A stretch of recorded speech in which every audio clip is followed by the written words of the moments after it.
Shalom Bapak Ibu Saudara yang dikasihi Tuhan Yesus Kristus.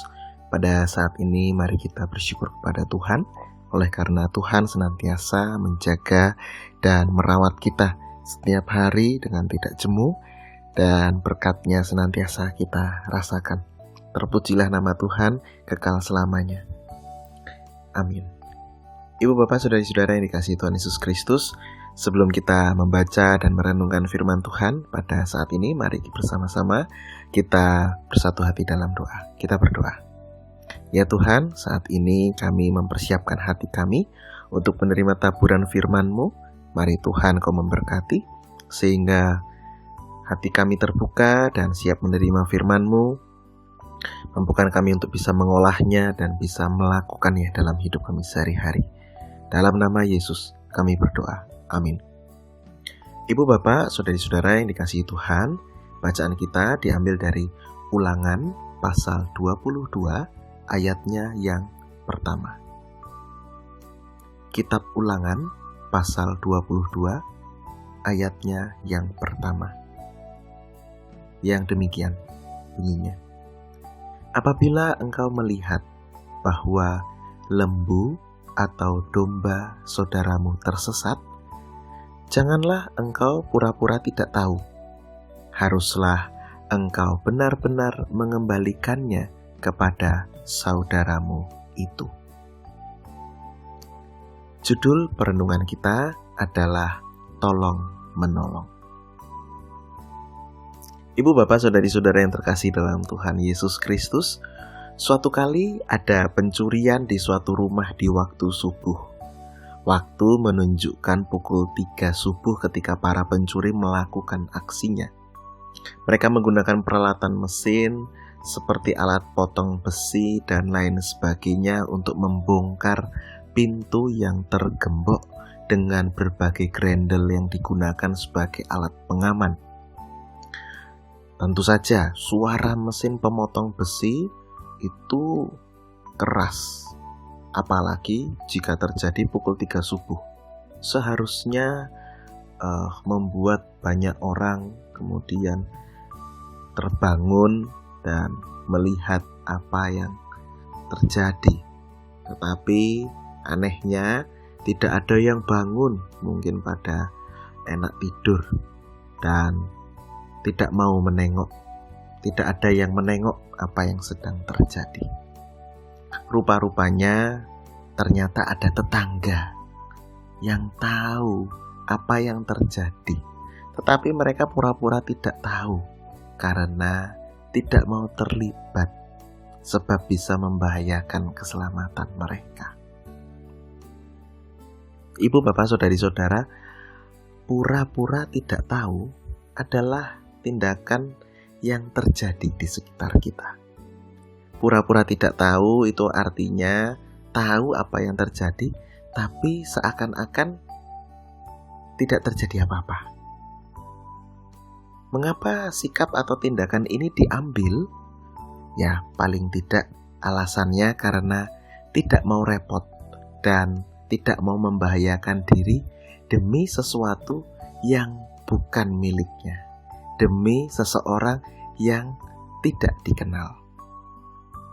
Rupa-rupanya sikap ini tidak hanya terjadi di dalam hidup sehari-hari saat ini, tapi sudah terjadi berulang-ulang sejak dahulu. Oleh karena itu, firman Tuhan kita hari ini menyatakan bagi kita dengan pesan utama supaya tidak berpura-pura tidak tahu. Ketika ada domba milik orang lain yang tersesat, ada kecenderungan berpura-pura tidak tahu dan sengaja diam. Mengapa? Sebab butuh upaya yang besar untuk mengembalikan domba yang tersesat kepada pemiliknya. Harus repot-repot berusaha untuk sesuatu yang bukan miliknya. Bagi sebagian orang mungkin hal ini terasa sia-sia bagi dirinya sendiri. Sikap inilah yang sedang dikikis, bahkan diharapkan berubah. Berpura-pura tidak tahu artinya tidak peduli dengan sesama. Ini termasuk dalam sikap lebih mementingkan diri sendiri Tuhan tidak mengendaki sikap ini dipelihara oleh umatnya, sebab bisa menghasilkan sikap-sikap yang buruk, bahkan menjadi batu sandungan bagi sesama.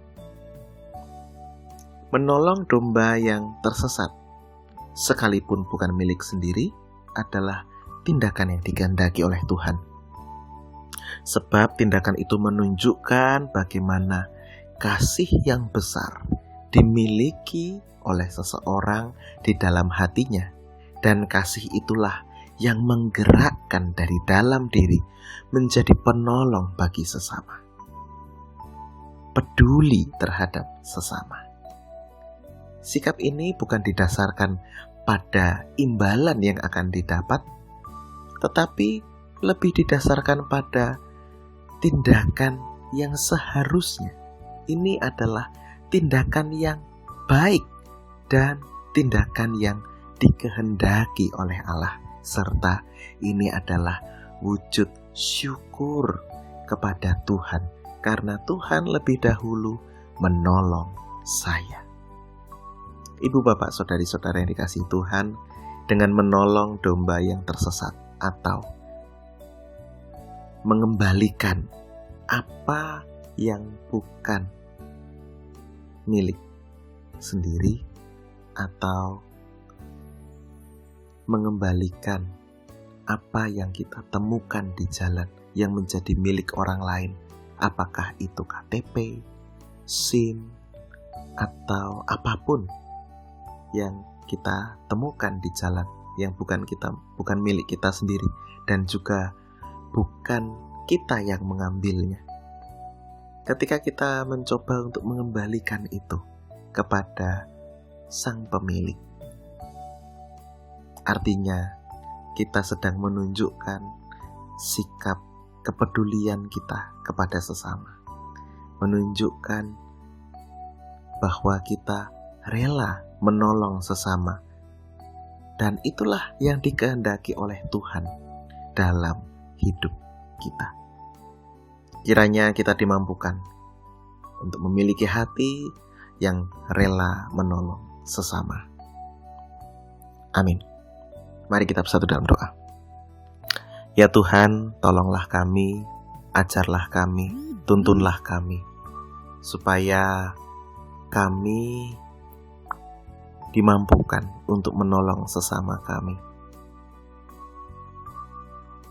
supaya kami dimampukan menjadi saluran berkat bagi sesama kami.